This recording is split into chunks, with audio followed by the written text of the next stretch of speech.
Okay, welcome back. We just finished the project closing phase on page 114, and now we're ready to switch to the other case. So this is the exact same case, but using a different technology, or different methodology, rather.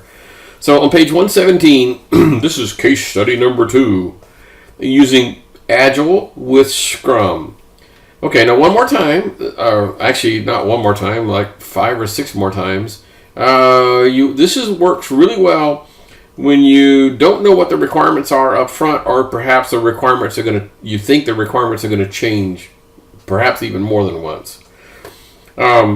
This works really well when you have a very small team. You probably don't want to do Agile if you have a team of 40 people. It doesn't work well. 10 or so, now you're in the sweet spot for the way Agile works. So if you turn the page, they have a thing called the Scrum roles, the roles for all these things. So we have the project owner. That part really hasn't changed. But the project owner is going to be the one who's going to go in and basically produce this backlog, so to speak. The backlog is all the things that need to be done. So the product owner is going to create this prioritized list of things that could possibly be worked on. Okay. The Scrum Master is a person who actually produces what needs to be done that week, which is called the sprint backlog. This is a list of weekly chunks of things, or maybe 2 or 3 week chunks of things that need to be done. And then the executing phase is where you do these sprints 2 to 3 weeks long that produce these things. You have a daily scrum going on and a weekly scrum going on. And then when you're done, you end up with a chunk of something that could potentially be a product that you could ship. In reality, the first ones that come off the assembly line, so to speak, are not going to be complete, and you would never show those to the light of day. Then you have the team members, of course, which are the ones who actually, do the work. Typically small team, if you recall. Okay, so there's some extra terms associated with doing this, and one is called an artifact. An unusual term, I'll admit. But basically, an artifact is a deliverable. It's something that made it out. It's something that's produced by a human. In this process is considered an artifact. And so what they do is they run through these planning, executing, closing. They do this over and over and over until this backlog goes away. So they do a planning phase and an executing phase and over and over and over in a little cycle. Okay. So the project backlog is that piece, the list of features that need to be worked on. So for example, this could be, I need a sign-in page for my website. I need an order fulfillment thing for my website. And so just a list of things that need to happen in the website, as an example. And so those are the list of features, and they probably are going to work on them in priority order. The product owner is going to be going there and saying, I think the shopping cart is probably more important than the login, although they're kind of sort of related. So let's do the shopping cart first and then come do the login second, that kind of thing. So it is a list of features to work on in priority order. The sprint backlog takes the highest priority items that you can do, and typically we're talking about, something that can be done in a week or so. The 12 to 16 hour work, kind of a thing. So week and a half, kind of a thing. What can be chewed up in a week?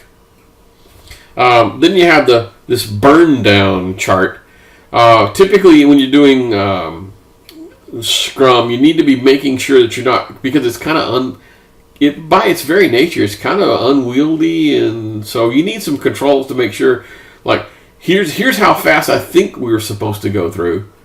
How much work that needs to be done. We're trying to get down to 0, and how many days it's going to take to do that. So here's the ideal glide path we're supposed to be on, but we need to know where we are on that list. Because I mentioned to you before, a lot of people don't like Agile and Scrum because they don't have this type of control. So the point is, you need to inject this type of control into the process. Okay.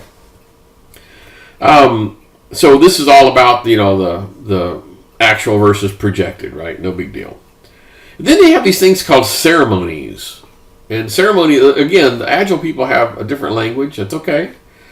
But sprint planning session. So I'm going to go in here and have a planning session, usually like an hour or so at the beginning of the day, and said, okay, we're getting ready to work on this, and then we have a daily Scrum meeting, and then sprint reviews. When we're done with a sprint, we basically do a sprint review, and then what they call a retrospective.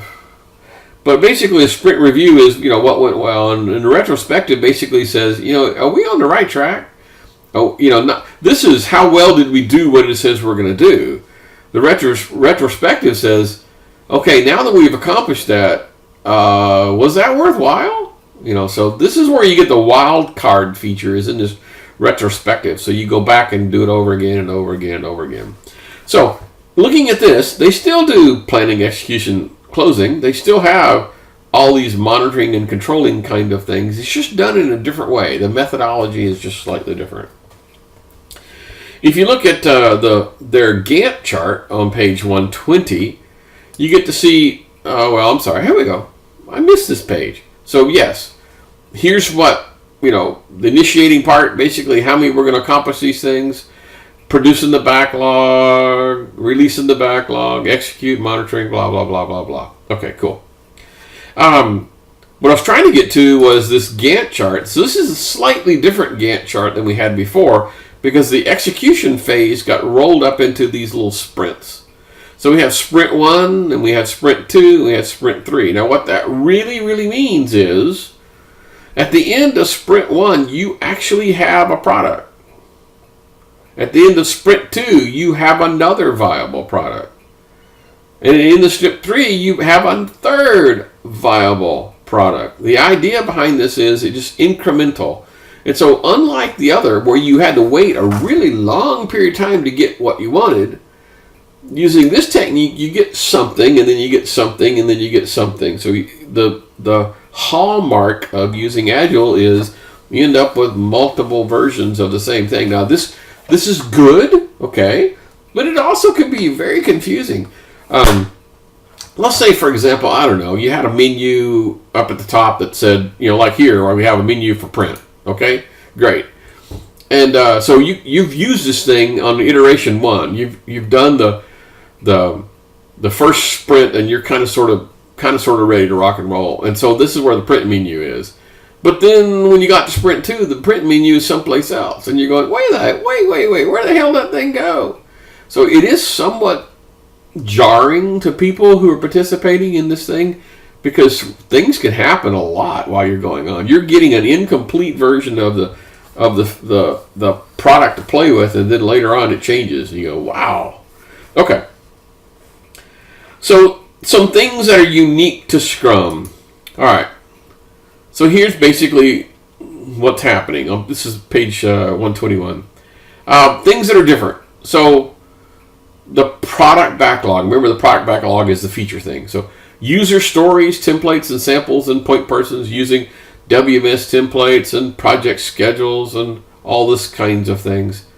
Ask the expert feature. I like that.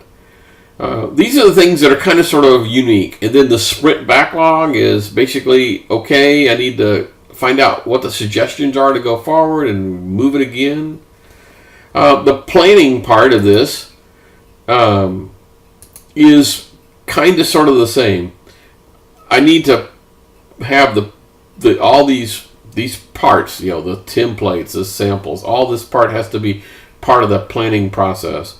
So the idea is that these are the kinds of things that are different. So we didn't go into too much detail in the Agile Scrum view of this case study. It's all in the book if you want to look at it in a lot more detail. So I'm just trying to highlight the things that are different. And basically, instead of having a waterfall, I'm doing these little runs. And so the planning part has to be a little different. So they have planning for sprint 1, executing for sprint 1, controlling for sprint 1. And then the same thing over again. They don't show it here, but they're going to be planning and executing and monitoring, controlling, planning, executing, monitoring, controlling over and over and over and over and over for each one of these little sprints. Okay, believe it or not, we have reached the end of this chapter. And I'll see you guys again in some future chapter.